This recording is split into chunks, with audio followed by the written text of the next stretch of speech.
ارے یہ تو وہ سینہ بہ سینہ علم تھا جو انبیاء اور اولیاء کو ورثے میں ملا تھا، اور میرے بادشاہ سخی سلطان باہو رحمۃ اللہ علیہ کو نبی کریم صلی اللہ علیہ وسلم نے اپنی کچہری اور مجلس خاص میں بلا کر اس میں محمد عطا کیا اور اس میں اللہ ذات عطا کیا۔ اور سلطان باہو فرماتے ہیں جس کے پاس اس میں اللہ ذات کا تصور آ جاتا ہے، گویا اس کے پاس کائنات کا تصرف آ جاتا ہے، اختیار آ جاتا ہے، وہ بندہ ہادی و مشکل کشا و حاجت روا بن جاتا ہے جس کے بندے کے پاس تصور آ جاتا ہے۔ فرماتے ہیں تصور ہی پوری کائنات کو تسخیر کر سکتا ہے، تصور ہی ہر مسئلے کو حل کر سکتا ہے، اور تصور اس میں اللہ ذات کرنے والا بندہ سلطان باہو فرماتے ہیں ناقص ہے تو کامل ہو جائے گا، مٹی ہے تو سونا بن جائے گا۔ جو بندہ تصور اس میں اللہ ذات کی مشقیں کرتا ہے۔ تو اگر اس کے بارے میں آپ مزید جاننا چاہتے ہیں ہمارے پچھلے بیانات سنیے گا جس میں ہم تصورات کی مکمل ڈیٹیل بیان کرتے کیسے مشق وجودیہ کریں اور اپنے ظاہر اور باطن کو گناہوں سے پاک کر لیں، اپنا ہمزاد اپنے تابع کریں اور اپنے نفس امارہ سے نفس مطمئنہ کی طرف سفر کریں اگر آپ اس تصورات کی مشقوں کو کریں گے۔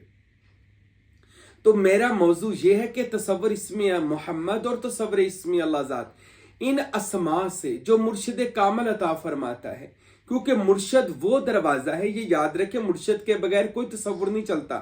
اگر کوئی بندہ کہ میں پیر پڑھنا ہی نہیں، میں ویسے ہی، تو اس بندے کی زندگی ایسے ہی فضول ہے کہ وہ بندہ، جیسے کہ حدیث شریف میں آتا ہے پیارے رسول صلی اللہ علیہ وسلم نے فرمایا کہ جو بندہ کسی کی بیعت کے بغیر مرا وہ جاہلیت کی موت مرا، چاہے وہ جتنا مرضی پڑھا لکھا بندہ ہے۔ بیعت ہونا ضروری ہے کامل مرشد کا۔ اچھا جب بندہ کسی کا بیعت ہوتا ہے تو مرشد کامل کی محبت، پیار، خدمت، اتباع اس بندے کے دل میں آتی ہے، پھر اس کا مرشد کامل اس کو تصور اسم محمد عطا کرتا ہے۔ سب سے پہلے نبی پاک، کیونکہ مرشد وہ دروازہ ہے جو مدینہ میں جا کر کھلتا ہے، کامل مرشد۔ تو مرشد کامل آپ کو حضور کی کچہری میں لے جائے گا۔ وہ کیسے لے جائے گا؟ وہ اسم کے ذریعے لے کر جائے گا۔ اسم دراصل جو اسم محمد ہے صلی اللہ علیہ وسلم، یہ ایک ایسی کلید ہے اسم جو کھولتی ہے مجلس محمدی کو، حضور کی کچہری کو۔ اس لیے کہا جاتا ہے کہ بندہ مومن کے دل کے اندر، سینے کے اندر مجلس محمدی لگتی ہے، سارے صوفیہ فقراء نے لکھا ہے لگتی ہے۔ تو اس کے لیے پھر سینے پر اسم محمد، نام محمد کو مرقوم کیا جاتا ہے تصور کے ساتھ کہ میرے سینے پر محمد صلی اللہ علیہ وسلم لکھا ہوا ہے۔ تو اس کی برکات کیا ہوں گی اب سنیے گا۔ اور یہ زبان ہے فقیر سلطان باہو رحمۃ اللہ علیہ کی، حضرت فقیر نور محمد سروری قادری کی۔ یہ انہوں نے اپنی کتابوں میں نور الہدا شریف میں اور عرفان شریف میں زیادہ حوالے انہی کتابوں کے دیتا ہوں جو نیٹ پر موجود ہیں۔ حضرت سلطان باہو رحمۃ اللہ علیہ فرماتے کہ جو طالب صادق سچا مرید اپنے سینے پر اپنے مرشد کامل کی اجازت اور محبت سے اسم محمد اپنے سینے پر مرقوم کرتا ہے، تصور کرتا ہے، ثبت کرتا ہے، اور اپنے سینے کو بمثل مدینہ سمجھ کر اسم محمد نقش کر کے ساتھ ساتھ درود پاک پڑھتا ہے اور اس مشق کو روزانہ کرتا ہے، اب اس کی تجلی دیکھیے گا بندے کے وجود کے اندر۔ حضرت سلطان باہو فرماتے ہیں پھر اس بندے کا جو سینہ ہے نا وہ تمام شیاطین سے پاک ہونا شروع ہو جاتا ہے۔ اس میں محمد کا نور جو ہے نا جمالی نور ہے، وہ پورے جسم کے اندر وہ سرایت کر جاتا ہے، بندے کا پورا جسم، پھر جسم کے اندر جو خون ہے خون کو بھی پاک کرتا ہے، پھر روح کو بھی پاک کرتا ہے۔ اس میں محمد کا اتنا نور ہے کہ سلطان باہو نے یہ بھی، فقیر نور محمد صاحب نے بھی یہ لکھا ہے کہ اس میں محمد صلی اللہ علیہ وسلم کو 24,000 فرشتوں نے اٹھایا ہوا ہے۔ نام محمد کو 24,000 فرشتے اٹھا کر کھڑے ہیں، اور ہزاروں لاکھوں خربوں موکلات و فرشتے اور دوسری مخلوقات اس اسم محمد کی تابع دار ہیں۔ جو بندہ اسم محمد سینے پر نقش کرتا ہے تمام کی تمام مخلوقات باطنیہ اس بندے کے آگے ہاتھ باندھ کر کھڑی ہو جاتی ہے اور کہتی حکم کرو کہ آپ جو کہو گے ہم وہ کریں گے، کہ آپ وہ نام محمد لکھ رہے ہیں کہ جس کے ہم پہرے دار ہیں۔ یہ اللہ کی توفیق کے بغیر نہیں ہوتا۔ بعض کہتے ہیں ہم تصور اس میں محمد جی کرتے ہیں پر ہوتا نہیں ہے، یہ توفیق الہی ہے، اس میں تصور محمد کرنا توفیق الہی ہے، اور تصور اسم اللہ ذات کرنا بھی توفیق الہی ہے۔ بندہ اپنی مرضی سے نہیں کر سکتا، کیونکہ جب کوئی بندہ طالب صادق سچا مرید اپنے سینے پر محمد کا نام لکھتا ہے تو لفظ محمد کے جو پہرے دار فرشتے ہیں وہ اس بندے کے آگے ہاتھ باندھ کر، اور تمام موکلات اس کے آگے ہاتھ باندھ کر کھڑے ہو جاتے ہیں، اور اس کی جو باطنی مخلوقات ہے وہ کہتی ہے کہ ہمیں بتاؤ ہم کیا کریں، تو اس بندے کی جو خواہشات ہوتی ہیں نا وہ تمام مخلوقات اس کو پورا کرنے میں لگ جاتی ہیں۔ اللہ اکبر۔ اور اس میں محمد کی جو جمالی تجلی ہے، اس سے بندے کے اندر سے جو شیطان کا شر ہوتا ہے وہ ختم ہونا شروع ہو جاتا ہے۔ انسان کے اندر جو نفسانی خواہشات ہوتی ہیں، بندے کے اندر جو گناہ ہوتے ہیں وہ معاف ہونا شروع ہو جاتے ہیں، اور بندے کے اندر جو بیماریاں ہیں طالب کے، وہ بیماریاں بھی اس سے ختم ہونا شروع ہو جاتی ہیں، پریشانیاں ختم ہونا شروع ہو جاتی ہیں۔ بندہ کو ایسے لگتا ہے جیسے وہ ہر وقت ہی نبی پاک کی کچہری میں ہے، کیونکہ اس کا باطن ہی تیار کیا جانا شروع کر دیا جاتا ہے۔ اللہ، یہ ایسی خاص باتیں ہیں۔ اللہ، لوگ تو کہتے ہیں جی پیر صاحب آج کل کوئی پیر نہیں بتاتا، جی کوئی پیر، کوئی کامل پیر نہیں ہے، یا کوئی پیر ہمیں اللہ تک نہیں لے جا سکتا، کسی کے پلے کچھ نہیں ہے۔ ہمارے بیانات سنے، پتہ لگ جائے گا پلے ہے کچھ کے نہیں ہے۔ اگر اللہ نے عقل سلیم دی ہوگی نا تو پتہ چل جائے گا کہ وہ راز کھولے جا رہے ہیں جو سلطان باہو، غوث اعظم، داتا علی حجویری، بابا فرید گنج شکر کے سینوں میں اللہ نے ڈالے تھے۔ اس فقیر نے وہ راز عیاں کر دیے، روشن کر دیے، لوگوں کے سامنے کھول کر بیان کر دیے۔ اب تو لے روشنی جس کا جی چاہے، ارے ہم نے تو دل جلا کر سر راہ رکھ دیا۔ وہ اس میں محمد صلی اللہ علیہ وسلم کے موکلات اور جتنی باطنی مخلوقات اس کی کتابیں ہیں، اس میں محمد کرنے والا، تصور کرنے والے بندے کے تمام مخلوقات اس کی تابع دار ہونی شروع ہو جاتی ہیں، اور اس کے کام خود بخود کرنا شروع ہو جاتی ہیں۔ اس میں محمد کرنے والے کا سینہ مدینے کی طرح ہر وقت روشن رہتا ہے، الہام الہی اس پر نازل ہوتا رہتا ہے جیسے مدینہ میں نازل ہوتا ہے۔ اس میں محمد وہ اسم ہے کہ سلطان باہو کہتے ہیں کہ جہاں پر اسم محمد صلی اللہ علیہ وآلہ وسلم ہے وہاں پر جسم محمد بھی ہے، اور وہاں پر روح محمد بھی ہے، اور وہاں پر کلے یعنی رسول پاک کا کلے نور محمد وہاں پر موجود ہے، کہ جہاں پر اسم محمد موجود ہے۔ حضرت سلطان باہو کہتے ہیں لوگوں، جو بندہ تصور اسم محمد سینے پر کرتا ہے اس کا سینہ مجلس محمدی بن جاتا ہے، یعنی اس کا سینہ اتنا کشادہ اور بڑا کر دیا جاتا ہے۔ الم نشرح لک صدرک، جیسے پیارے نبی کے سینے کو کشادہ کیا گیا، اسی طرح رسول خدا کے سینہ پاک کے صدقے اس مرید کے بھی سینے کو پاک کر دیا جاتا ہے۔ تو اس میں محمد کی تجلیات اپنے اندر سمیٹے اور روزانہ اس میں محمد کریں، تصور نہ چھوڑیں، تصور نہ چھوڑیں، روزانہ اس کو تصور کی قلم سے روزانہ اپنے سینے پر تحریر کریں۔ اللہ کی قسم کھا کر کہتا ہوں، میں نے اس فقیر نے یہ تجربہ کیا ہے، جو بندہ تصور اس میں محمد میں رہتا ہے اس میں جمالیات محمدی آ جاتی ہے، کمالات محمدی کا فیض اس کے اوپر اللہ تعالیٰ وارد کر دیتا ہے، نازل کر دیتا ہے، اس کے اوپر رسول اللہ کے مشاہدے کھل جاتے ہیں۔ جو بندہ مجلس محمدی میں جانا چاہتے ہیں جان لیں، تصور اس میں محمد سے بڑا کوئی عمل نہیں ہے۔ اور اس کے بعد دل کے اوپر اسم اللہ ذات لکھا جاتا ہے، دل کے اوپر یہ جو بائیں جانب دل ہے اس کے اوپر لگا لے، یا 2 انگلیاں چھوڑ کر نیچے اسم اللہ ذات۔ یہ میں آپ کو اسم اللہ ذات کی زیارت بھی کرواتا ہوں اور بتاتا ہوں کہ جب یہ اسم بندے کے اندر آتا ہے، بندے کے وجود کے اوپر ثبت ہوتا ہے، تو اس کی کیا برکات اللہ تعالیٰ عطا فرماتا ہے۔ اور وہ اسم اللہ ذات جو اللہ پاک نے عرش سے اتارا، محمد مصطفیٰ کو مدینے میں عطا کیا، اور محمد مصطفیٰ صلی اللہ علیہ وسلم نے اس اسم اللہ ذات کو اپنے سینے کے اندر سنبھالا۔ اپنے سینے کے اندر اسم اللہ ذات کی جو تھی شعاع، جو نور، جو روشنی، بے شعاع تو نہیں کہتا بلکہ وہ 1000 آفتابوں کی مانے چمکتا ہوا اسم ذات نبی پاک علیہ السلام نے کہ سینہ پر انوار میں آیا، تو پھر وہ اس اسم اللہ ذات کی پاور سے پھر محمد مصطفیٰ نے پوری دنیا میں حکومت کیا۔ آج تک وہ اسم اللہ ذات کے پاس پوچھتے ہیں وہ کیسے پوری دنیا پر حکومت ہے۔ اسم اللہ ذات کا جو بندہ تصور کرتا ہے، یاد رکھے سلطان العارفین سلطان باہو کہتے ہیں کہ جو بندہ اپنے دل پر روزانہ یہ میں آپ کو زیارت کرتا ہوں ایسے اسم اللہ ذات، یہ ہے قلب صنوبر، اس کو کہتے ہیں قلب سلیم، یہ وہ دل ہے پان کے پتے کی صورت کی طرح اللہ لکھا ہوا۔ میرا نبی نے ارشاد فرمایا بندے کے اندر ایک ایسا ٹکڑا ہے اگر وہ خراب ہے تو بندہ سارے کا سارا خراب ہے، چاہے جتنی مرضی وہ نمازیں پڑھ لے، داڑیاں رکھ لے، پگڑیاں باندھ لے،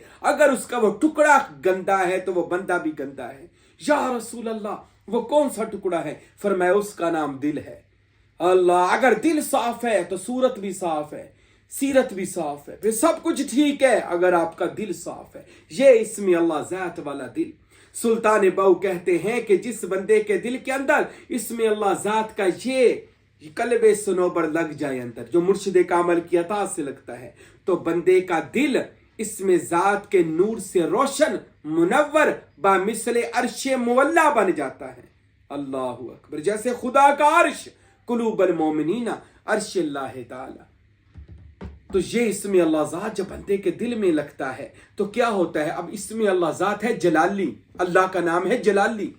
جب یہ بندے کے اندر آتا ہے نا تو بندے کے انسان کے وجود کے اندر نا جو شیطان پہرے لگا کر بیٹھے ہوتے ہیں نا، خناس، خرطوم، شیاطین، وہ سارے بھاگ جاتے ہیں، رفع دفع ہو جاتے ہیں۔ وَجَاءَ الْحَقُّ وَزَهَقَ الْبَاطِلُ إِنَّ الْبَاطِلَ كَانَ زَهُوقًا۔ سچ آ جاتا ہے اسم ذات کا، جھوٹ بھاگ جاتا ہے، جھوٹ کو بھاگ نہیں ہوتا ہے۔ اسم اللہ ذات کا سچ اس کے دل میں آ جاتا ہے۔ تو میرے بھائیو، اسم اللہ ذات جب دل کے اندر آتا ہے تو کیا ہوتا ہے؟ دل پاک صاف نور کا گنجینہ عرش مولا بامثل خانہ کعبہ بن جاتا ہے۔ اور پھر سلطان بہو کہتے ہیں لوگو، جس بندے کو تصور محمد اور تصور اسم اللہ ذات مل جائے، اللہ اس بندے کے وجود کو لطیف وجود بنا دیتا ہے اور اس کو مقام مطمئنہ میں لے جاتا ہے، اور اس کے وجود کو پاک صاف کر کے نوری حضوری بنا دیا جاتا ہے، اور اس طالب صادق کا جسمہ مقدسن کر دیا جاتا ہے، معطرن کر دیا جاتا ہے، مطہرن کر دیا جاتا ہے۔ جس بندے کو اسم اللہ ذات جس کے وجود کو دے دیا جائے، وجود کی بیماریاں ختم کر دی جاتی ہیں۔ سلطان باہو کہتے جو بندہ تصور سے اسم اللہ ذات کو روزانہ دیکھتا ہے اور اس کو اپنے اوپر مہربان کرتا ہے اور دل پر نقش کرتا ہے، دل زندہ جاوید قیامت تک کے لیے، بندہ مر بھی جائے یہ قلب صنوبر والا دل پھر بھی زندہ رہے گا، اس کو موت نہیں آتی کیونکہ اس کا تعلق اللہ کی ذات سے ہے۔ اس کے بعد دل عرش مولا وحی الہی کا گھر بنتا ہے۔ جو بندہ اپنی ناف پر اسم اللہ ذات نقش کرتا ہے، شہوت اور جو دنیاوی گندے خواہشات ہیں ساری ختم ہونا شروع ہو جاتی ہیں۔ جو بندہ تصور اسم اللہ ذات اپنی آنکھوں پر کرتا ہے، اللہ باطنی آنکھیں عطا کر دیتا ہے، جو روز نبی پاک کا، انبیاء کا، اولیاء کا، فرشتوں کا دیدار کرتی ہیں۔ جو بندہ اپنے کانوں پر اسم اللہ ذات کو تصور سے نقش کرتا ہے، اللہ باطنی کان عطا فرماتا ہے۔ جو کان دور نزدیک کی آوازیں سنتے ہیں، اللہ تعالیٰ کی فرشتوں کی آوازیں سنتے ہیں۔ جو بندہ تصور اسم اللہ ذات زبان پہ نقش کرتا ہے کہ میری زبان پر اللہ نور سے لکھا ہے، اللہ اس کی زبان کو اپنی لوح محفوظ کا ایک ایسی تیغ برہنہ بنا دیتا ہے کہ وہ جو کہتا ہے وہ پورا ہونا شروع ہو جاتا ہے۔ جو بندہ تصور اسم اللہ ذات اپنے دماغ پر نقش کرتا ہے اندر کی طرف سے، وہ دماغ میں جو سوچتا ہے اللہ منہ پر لانے سے پہلے اس کی سوچ کو پورا کر دیتا ہے۔ جو بندہ تصور اسم اللہ ذات اپنے ہاتھوں کی ہتھیلیوں پر کرتا ہے، اللہ تعالیٰ اس کی ہاتھوں کی ہتھیلیوں پر پوری کائنات کا تماشا اس کو دکھا دیتا ہے۔ وہ ہاتھوں کی ہتھیلیوں کو دیکھ کر پوری کائنات کو دیکھ لیتا ہے کیا کہاں پر کچھ ہو رہا ہے۔ جو بندہ تصور اسم اللہ ذات اپنے پورے وجود پہ نقش کرتا ہے، اس کا جسم اسم کے اندر منتقل کر دیا جاتا ہے، اس کا جسم اسم کے اندر، جسم اسم کے اندر کر دیا جاتا ہے۔ اور جس فقیر طالب صادق کا جسم اسم میں چلا جائے، وہ بندہ فنا فی اللہ اور بقا باللہ، اللہ کی ذات میں باقی رہ جاتا ہے۔ حضرت سلطان بہو کہتے ہیں اے لوگو، اسم اللہ ذات کا نور اور تجلیات جب برکات بندے کے وجود میں آتی ہیں، وجود شیطانی گھر نہیں رہتا بلکہ رحمانی گھر بن جاتا ہے۔ جو بندے تصور اسم اللہ ذات روز دل پر کرتے ہیں اور ساتھ اللہ کا ذکر کرتے ہیں، ان بندوں کے دل جو ہوتے ہیں وہ ہوتے تو ادھر ہیں لیکن ان میں خانہ کعبہ، مدینہ شریف، آدم سے عیسیٰ، عیسیٰ سے محمد مصطفیٰ صلی اللہ علیہ وسلم، تمام کے تمام انبیاء اولیاء کی زیارات اس کو اپنے قلب میں ہوتی ہیں۔ اور ایسی زیارات ہوتی ہیں کہ وہ بندہ ساری زندگی حضوری میں رہتا ہے، اس کو دائمی حضوری عطا کر دی جاتی ہے۔ سلطان بہو کہتے ہیں لوگوں جب اسم اللہ ذات وجود کے اندر آ جاتا ہے، وجود جو ہوتا ہے وہ کہہ لیں ایک نور کا گھر بن جاتا ہے، اور اس کے وجود سے تمام بیماریاں پریشانیاں ختم ہونی شروع ہو جاتی ہیں، اور اس کو زیارات اور مشاہدے ہونے شروع ہو جاتے ہیں، اور بندے کا جسم جو وہ اتنا لطیف اور سنگ پارس بن جاتا ہے۔ اس جو بندہ تصور اسم اللہ ذات کرتا ہے، اس بندے کے پاس آنے والا جو تصور اسم اللہ ذات کرنا ہے، اس کے پاس آنے والے بندے کا بھی دل جاری ہو جاتا ہے۔ وہ جو دعا بھی کرتے ہیں اسم اللہ ذات کرنے والے، ان کی دعائیں قبول ہوتی ہیں۔ میرے بھائیو تصور اسم اللہ ذات کو اپنا معمول بنا لیں۔ اگر کچھ لینا ہے زندگی میں، اگر ولی بننا ہے، غوث قطبدار کوئی بھی منزل کو آپ نے لینا ہے، تو پھر چاہیے آپ کو تصور اسم اللہ ذات اپنے پیر سے حاصل کریں، سروری قادری طریقے میں آ جائیں، ہمارے اس خوبصورت طریقے میں آ جائیں۔ اللہ کی قسم یہ اولیاء اللہ کا وہ راستہ ہے جو بندے کو اللہ تک پہنچا دیتا ہے۔ یہ وہ راز ہے جو نبی کریم علیہ السلام سے سینہ بسینہ مجھ فقیر سائی محبوب پیر تک آیا ہے، اور یہ فقیر آج لوگوں کو بتا رہا ہے۔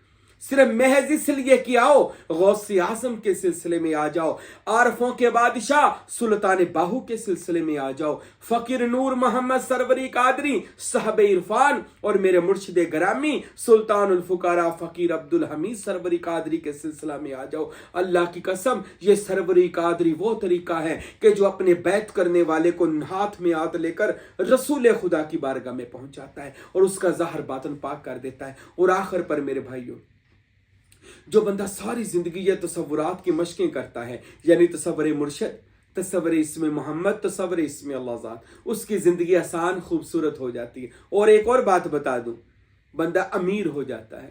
تصور اسم اللہ ذات سے بندہ جو سوچتا ہے وہ ہونا شروع ہو جاتا ہے، اور آج ہر بندے کی سوچ ہے کہ اللہ مجھے غنی کر دے، امیر کر دے، تو اس بندے کا دن پھرنے شروع ہو جاتے ہیں۔ اللہ کی رحمت سے وہ بندے کے دن اچھے ہونے شروع ہو جاتے ہیں۔ اچھا اس کے بعد جب وہ بندہ مرتا ہے نا، تو موت کے وقت جو اس کے اندر اپنے ہفتے اندام ساتوں لطیفوں کے اوپر یا وجود باطنیہ کے اوپر اسم اللہ ذات کیا ہوتا ہے نا، جب ملک الموت آتا ہے تو اس کا باطن دیکھتا ہے تو وہ اسم اللہ ذات سے رنگا ہوتا ہے، تو ملک الموت اس کی روح ایسے نکالتا ہے جیسے گلاب کے پھول سے خوشبو سونگھی جاتی ہے، ایسے اس کو موت آتی ہے۔ پھر جب وہ قبر میں جاتا ہے تو جسم تو فنا ہوا ہوتا ہے، تو قبر کے اندر اس کا وہ اسم اللہ ذات جاتا ہے جو اس نے ساری زندگی کیا ہوا ہے، کیونکہ تصور اور خیال کو موت نہیں آتی۔ فرشتے جب قبر میں جا کر اس کو دیکھتے ہیں تو وہ اسم محمد اور اسم اللہ ذات میں چمک دمک رہا ہوتا ہے، اور فرشتے بلا حساب و کتاب اس کو کہتے ہیں کہ اب آرام کر کہ قیامت کے دن تجھے جگایا جائے گا۔ پھر قیامت والے دن اس کو جب جگایا جائے گا تو وہ اسم اللہ ذات کے لباس کے ساتھ، حضرت سلطان باہو کہتے ہیں جو اسم اللہ ذات کا تصور کرتا ہے اس کو قیامت کے دن اسم ذات کا لباس دیا جائے گا، اور وہ اسی لباس کو پہن کر اللہ کی بارگاہ میں جائے گا۔ اللہ جب اس بندے کو دیکھے گا کہ اس بندے کا جسم میرے اسم میں گم ہوا ہے، یہ میرے ولیوں کی یاد میں آیا ہوا ہے، یہ میرے ولیوں کی محبت میں آیا ہوا ہے، تو اللہ تعالیٰ فرمائے گا فرشتوں بلا حساب و کتاب میری جنت کے 8 دروازے اس بندے کے لیے کھول دیے جائیں کہ جس بندے نے ساری زندگی اللہ کے ولیوں سے محبت کی ہے، میرے نبی کے نام کا تصور کیا ہے اور میرے نام کا ذکر کیا ہے، اس بندے کو جنت میں داخل کر دیا جائے۔ پھر اس بندے کو جنت الفردوس نبی پاک صلی اللہ علیہ وسلم کے ساتھ جنت میں محل عطا کر دیا جاتا ہے۔ میرے بھائیوں، میرے دوستوں، یہ بہت ہی خوبصورت سلسلہ ہے جو آپ کے تصور اور خیالات کو پاک کرتا ہے اور آپ کو پاک کر کے اللہ کی بارگاہ میں پیش کرتا ہے۔ اللہ تعالیٰ سے دعا ہے خداوند اکبر ہم سب کو تصورات کی مشقیں کرنے کی توفیق عطا فرمائے اور اس فیض سلطانی کو حاصل کرنے کی توفیق دے۔ وما علینا الا البلاغ المبین۔